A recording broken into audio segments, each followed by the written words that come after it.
As vozes na sua cabeça sempre estarão do seu lado, mas nem sempre vão querer o seu bem. E você possivelmente já percebeu que às vezes, do nada, depois de um dia que racionalmente você achou completamente normal, você ouviu uma vozinha na sua cabeça que te dizia algo como vamos fugir, ou então te direcionava, sei lá, a tomar uma atitude da qual você não se orgulha, seja ser agressiva, seja flertar com quem você não deve. Você não precisa ter vergonha. Todo mundo sente isso. E isso acontece porque essas vozes não são personalidades, espíritos, entidades. Não, elas são partes suas, partes psíquicas. E todo mundo tem. Algumas são impulsos, outras são defesas, outras são desejos infantis, que a criança que você foi sentiu e você trouxe. A verdade é que o seu cérebro não trabalha em tempo cronológico. Para ele, o antes e o agora são a mesma coisa se você viveu uma situação que tem um gatilho emocional parecido. Você quer aprender a lidar com isso e lidar com a sua mente quando os ecos do seu passado vêm até você? Então ajeita sua postura, que hoje a gente vai falar sobre um lado seu que você ainda não conhecia, as vozes da sua cabeça. Você achou confuso?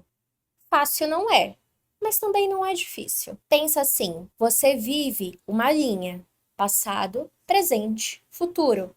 O seu cérebro não. Então, os seus pensamentos não são os pensamentos da pessoa que você é com a idade que você tem. São os pensamentos de quem você é, de quem você foi, de quem você foi antes disso, de quem você foi antes disso. Você tem pensamentos de criança dentro da sua cabeça. Você não perde eles com o tempo. E alguns pensamentos, inclusive, nascem do seu instinto. Primeiro você sente um instinto que você desenvolveu na sua vida. Aí você sente uma emoção conectada a esse instinto, seja raiva, seja medo. E aí, em seguida, isso se torna um pensamento. E esse pensamento, você vai perceber que não está muito ligado à pessoa que você está tentando ser, à pessoa que você está tendo atitudes há, sei lá, 2, 3 anos para se desenvolver. São pensamentos conectados muito mais à antiga você, antes de você começar a mudar. Isso acontece porque eles foram gerados quando você não tinha mudado ainda, e eles estão dentro de você. Olha que loucura como o nosso cérebro funciona. Então, digamos que você cresceu, sei lá, em um lar onde você não se sentia segura. E você percebeu que em alguns momentos de insegurança, o melhor que você poderia fazer era sair dali. Ou você pensou com muita frequência: eu gostaria de estar em qualquer outro lugar, eu gostaria de fugir, eu gostaria de fugir. Adivinha só? Hoje, mesmo que sua vida esteja estável, quando você passar pelo mínimo estresse emocional em questão familiar, mesmo que seja a família que você construiu, você vai sentir o instinto de fugir. E esse instinto vai virar um pensamento te orientando a fugir. Ou então, se você passou muito tempo da sua vida sendo uma criança meio invisível,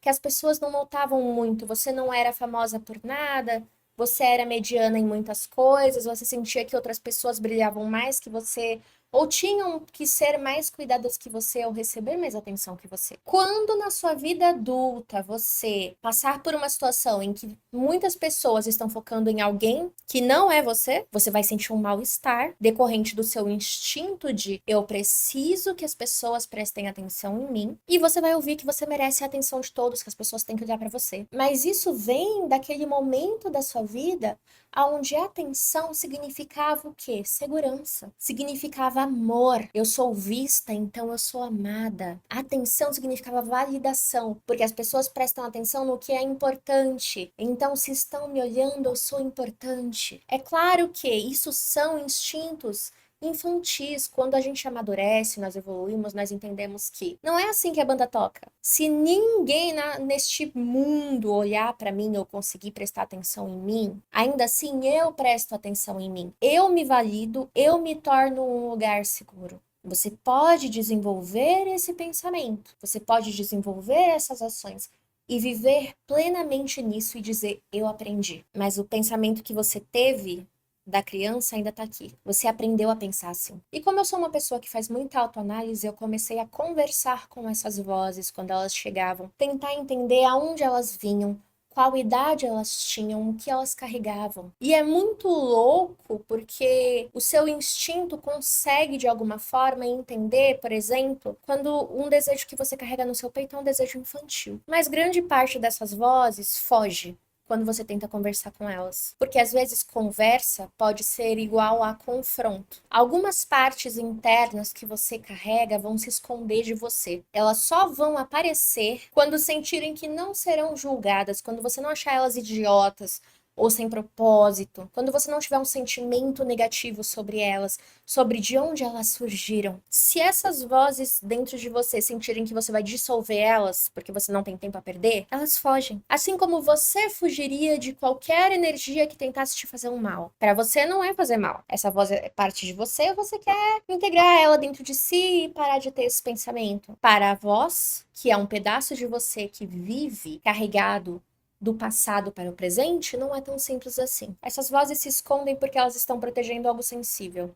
Você. Estão protegendo a criança que não foi vista, que não foi amada como deveria, que sofreu mais agressões do que deveria. Entretanto, essas vozes não são desenvolvidas o suficiente para tomar as decisões por você que vão te fazer chegar no melhor lugar da sua vida. Você tem que tomar a decisão por essas vozes. Se você tem medo de ser abandonada e prefere fugir, você tem que tomar a decisão de ficar aonde você pode florescer. Se você tem medo de não ser vista, de não ser amada, você tem que tomar a decisão de se olhar, de não procrastinar o momento de atenção no espelho, aonde você se enxerga. E eu tenho uma gordurinha, eu tenho uma papada e uma corcunda, sei lá, dane-se. Dane-se. Isso não te faz menos digna de amor. Você se enxerga e o que você enxerga pode ser amado. Então, o primeiro passo que eu oriento você a fazer quando essa vozinha chegar é entender o que aconteceu na minha vida para essa voz vir até mim. Qual situação me tirou do meu eixo? Às vezes você acha que você está no seu eixo, você não percebe que você saiu. Mas se essa voz apareceu para você, é porque algo te tirou do seu eixo. Entenda a situação e entenda por que essa voz apareceu. Eu tô com dificuldade de entender o porquê essa voz apareceu sobre essa situação, porque para mim uma coisa não tem a ver com a outra. Joga no chat GPT. Eu passei por situação tal, tal, tal. E apareceu uma voz dentro de mim que falava para eu fazer isso, isso, isso. Por que isso aconteceu? Vamos usar a tecnologia ao nosso favor. Entendeu o que foi dito? Concordou? Discordou? Anota num diário. Valide os seus próprios sentimentos. Isso é um ato de carinho que é grandioso para a pessoa que você vai se tornar. Agora, é claro, a gente não pode confundir as coisas. Existem pessoas que escutam vozes muito fortes, muito extremas, que elas não conseguem desobedecer, que são persistentes. Se você acha que as vozes dentro de você têm autonomia demais, você precisa procurar ajuda, procurar um espaço terapêutico sério para te ajudar a passar por isso e ser encaminhada. Isso pode acontecer de diversas formas. É natural ouvir vozes na sua cabeça e tal. Mas, por exemplo, quando eu era criança, eu tinha toque. Então, eu ouvia na minha mente que se eu pisasse numa rachadura, eu ia morrer. Eu acordava várias vezes durante a noite para checar o gás, porque a voz da minha cabeça dizia: você precisa fazer, você precisa fazer. Eu ficava assim, agitada, ansiosa. Existem diversos desequilíbrios químicos cerebrais que podem fazer as suas vozes saírem do controle. Toque é um deles.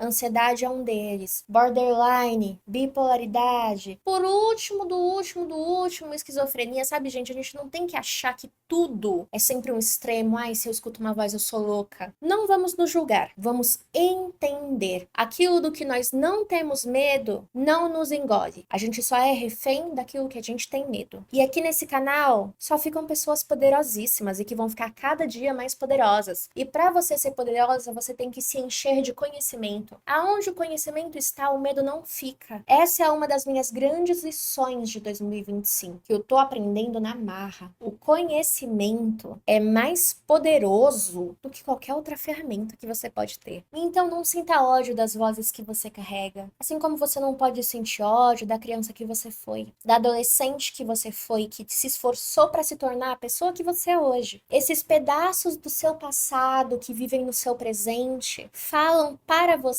de um mundo que não existe mais, mas que um dia foi o único mundo possível para você. Desde que essas vozes deixaram de ser realidade, quantas realidades você já habilitou? Quantas mudanças você já viveu? Todo o seu instinto, a sua impulsividade tá aí para que você não sinta dor, não sinta humilhação, abandono, insignificância. Só que no mundo adulto a gente entende que às vezes a dor é necessária. Às vezes, entender que somos insignificantes É uma bênção. Então, as estratégias de quem você foi no passado são ultrapassadas demais para lidar com quem você é hoje. Então, mapeie as vozes que você carrega. Entenda que elas não vão deixar de existir, porque você não pode apagar o passado. Você pode escrever um futuro no qual, quando o que você está vivendo hoje se tornar uma voz na sua cabeça, seja uma voz que te impulsione para novos horizontes, para novos patamares. A pessoa que você está escrevendo hoje vai ser a voz na sua cabeça do futuro. O que essa voz vai dizer para você? O que quer que diga, eu espero que seja poderoso, gentil e cheio de amor. Aqui foi a Lilith. Uma semana brilhante para você.